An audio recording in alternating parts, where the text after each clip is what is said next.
अस्सलाम वालेकुम, welcome to my channel the services of psychologist. इस वीडियो में मैं आपको प्राइवेसी पॉलिसी का पेज कैसे जनरेट करते हैं और उसका लिंक किस तरह इस टैब में उसके टैब में लगाते हैं वो बनाना सिखाऊंगी। उसके लिए आपने न्यू विंडो में आ जाना है। आकर आपने सर्च करना है प्राइवेसी पॉलिसी जनरेटर, फिर आपने एंटर के बटन को प्रेस करना है। उसके बाद सबसे फर्स्ट पे लिंक आ जाएगा। आपने इसे प्रेस करने के बाद आपने इधर अपना कंपनी नेम देना है, वेबसाइट नाम देना है और वेबसाइट का यूआरएल देना है। आपके कंपनी नेम नहीं है तो आपने अपनी वेबसाइट का नेम ही इसमें एंटर करना है। उसके लिए मेरी वेबसाइट का नाम डिजिटल लर्निंग है। आपकी वेबसाइट का जो भी नाम होगा आप इसे इसमें देंगे। देने के बाद आपने यूआरएल जिस पे ब्लॉग बना हुआ है, वेबसाइट बनी हुई है, उसका यूआरएल डालेंगे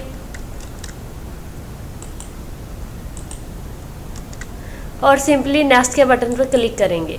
करने के बाद ये आपके पास डायलॉग बॉक्स ओपन होगा। इस पर आपने ये पूछ रहे हैं कि कुकीज़ की जो सिक्योरिटी होती है वो आपने अपनी वेबसाइट पर लगानी है या नहीं, तो आपने कहना है यस, अगर नहीं तो नो। उसके बाद एडवर्टाइजमेंट गूगल एडसेंस यस, और उसके बाद एक्सटर्नल आपको तो कहना है नहीं, नो। तो उसके बाद नेक्स्ट करना है। नेक्स्ट करने के बाद आपने अपनी कंट्री, जिस कंट्री में आप रहते हैं, और उसके बाद स्टेट जिसमें भी आप रहते हैं, उसके बाद ईमेल एड्रेस देना है वो वाला जिस पे आपने अपना ब्लॉग बनाया हुआ है। जैसे मैंने अपना ब्लॉग जिस पे बनाया मैं वो दे रही हूँ, आपने जिस पे बनाया होगा आपने वो देना है, कोई दूसरा नहीं देना। उसके बाद आपने सिंपली इस पर क्लिक करना है जनरेट माई प्राइवेसी पॉलिसी। कुछ देर बाद आप देखेंगे कि आपका पेज जनरेट हो गया। आपने सिंपली इसकी कोडिंग को कॉपी करना है। कॉपी करने के बाद ब्लॉगर में आ जाना है। ब्लॉगर में आने के बाद आपने आना है पेजेस में। पेजेस में आके न्यू पेज को क्लिक करना है। क्लिक करने के बाद आपके पास एक पेज आएगा ऐसे, तो आपने इसमें जाना है कंपोज व्यू में, HTML व्यू में जाना है, और उसके बाद आपने इसको जहाँ पर जो भी आपने वहाँ से कॉपी किया इधर पेस्ट कर देना है। पेस्ट करने के बाद सिंपली आपने कंपोज व्यू में जाना है। आप देखेंगे कि आपके पास पेज जनरेट हो गया है और आपके सामने है। आपने इसकी सेटिंग कर लेनी है। इसे कट कर देना है जहाँ से।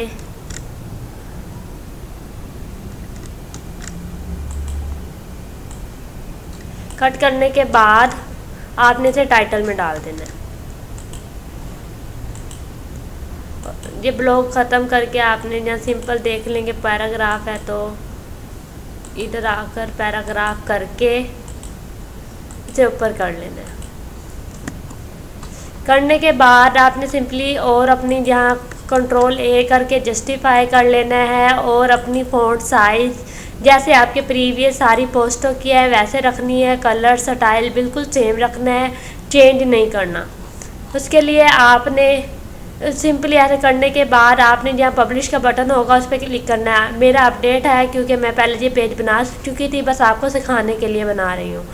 तो अब मैं अपडेट करूँगी। आपने यहाँ पब्लिश करना है। पब्लिश करने के बाद आप बैक आएँ। बैक आने के बाद ये आपका पेज जनरेट हो चुका है। इसके लिए आपने व्यू पे क्लिक करना है और करके आपने देखना है। अब हम लोगों ने इसका जो लिंक है वो इस टैब में कैसे डालते हैं वो देखना है। अब आपके पास पेज आ चुका है। इसको ऊपर जहाँ से लिंक कॉपी करना है। कॉपी करने के बाद अपने लेआउट में आना है। लेआउट में आने के बाद आपकी ये टैब यहाँ पर इधर है तो इधर लिंक को वो रखना है, ऐड करना है, और अगर आपके लास्ट पर है तो आपने लास्ट पर ऐड करना है। आने के बाद आपने लेआउट में आने के बाद इस पे टॉप नेविगेशन में जाना है। जाने के बाद आपके पास ये प्राइवेसी पॉलिसी, इधर क्लिक करना है एडिट। जो पहले लिंक होगा उसको कट कर देना है अगर है तो, नहीं है तो आपने ये वाला इसमें डाल के सेव कर लेना है। सेव करने के बाद अगेन सेव करना है। तो सेव करने के बाद फिर आपने वापस आना है बैक में, और ये रिफ्रेश के बटन को क्लिक करना है। क्लिक करने के बाद आप देखेंगे कि अब आपका ये बटन लग चुका है। टर्म एंड कंडीशन मैं पिछली वीडियो में बता चुकी हूँ। अब जिस पे क्लिक करते हैं हमारे ओपन हो रहे हैं। आज के लिए इतना ही। अपना ख्याल रखिएगा। अल्लाह हाफिज़।